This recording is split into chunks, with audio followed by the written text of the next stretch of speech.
গল্পটি বেশ পুরনো। শহর থেকে অনেক দূরে ছোট্ট একটি গ্রাম।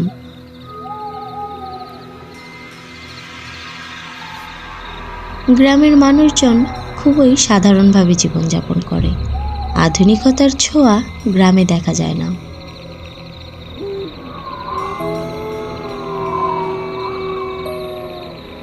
গ্রামের পাশে রয়েছে ঘন এক জঙ্গল, যে জঙ্গলের কারণে সূর্যের আলো তেমনভাবে গ্রামটিতে পৌঁছায় না।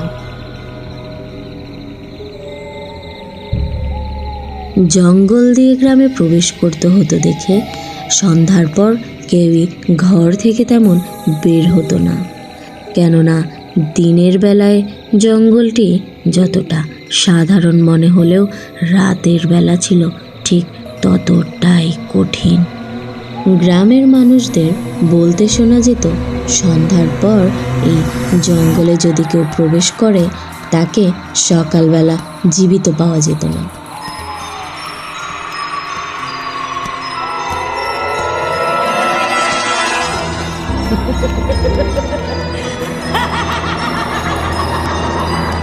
গ্রামের মানুষদের কাছ থেকে বলতে শোনা যেত, এই জঙ্গলে রয়েছে ভয়ঙ্কর এক ডাইনি, যার চোখ দুটো লাল বর্ণের।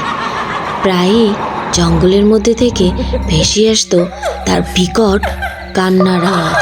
কান্নার সঙ্গে সঙ্গে প্রচণ্ড হাসতো।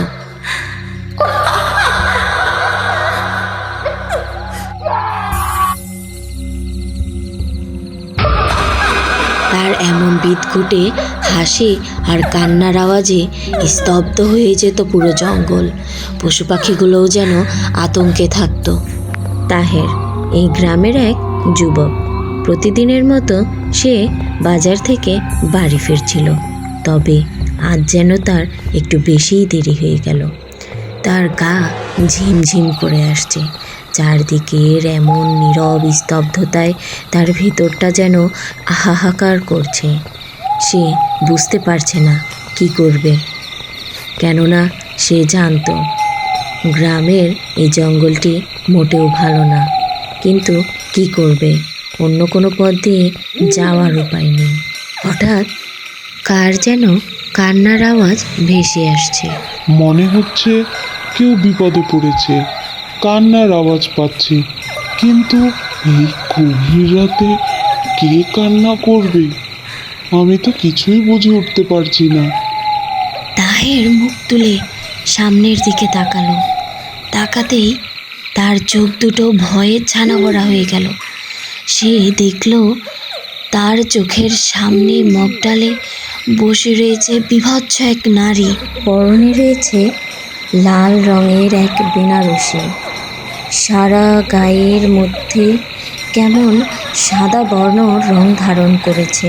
চোখ দুটো লাল বর্ণের, দেখে মনে হচ্ছে রক্ত যেন চোখ দিয়ে ঝরছে। নারীটির চেহারা এতটাই বিভৎস যে তাহের ভয়ে আঁতকে উঠল।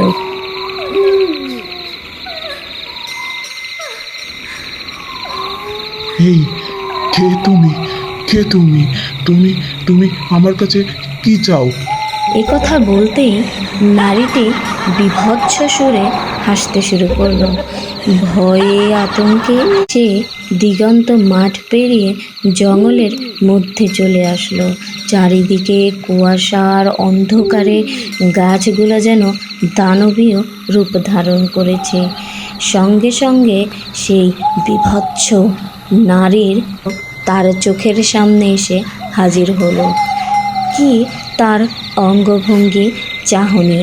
সে বিকট শব্দে হাসতে থাকলো।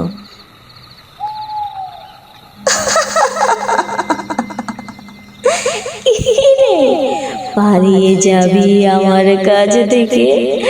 এত সহজ নয়, জানিস না এটা আমার জঙ্গল, কেউ পালাতে পারবে না এখান থেকে।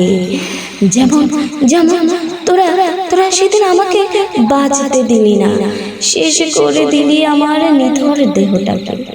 আমার হাতে মরতে হবে তোদের সবাইকে, যারা এই জঙ্গলে আসবি।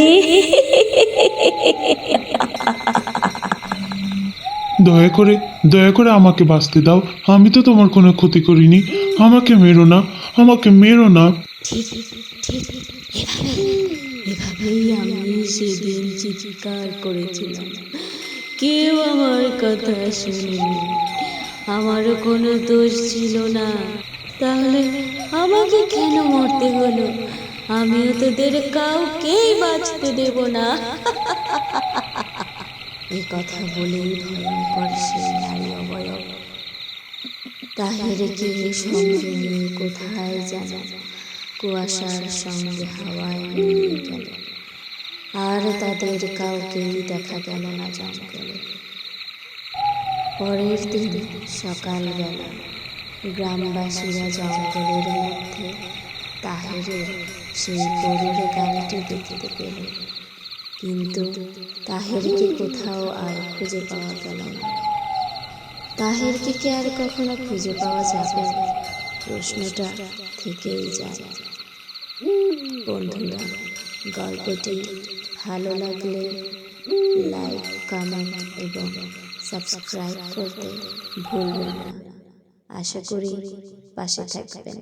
পরবর্তী পর্ব দেখতে চাইলে কমেন্ট করে জানাবেন। ধন্যবাদ।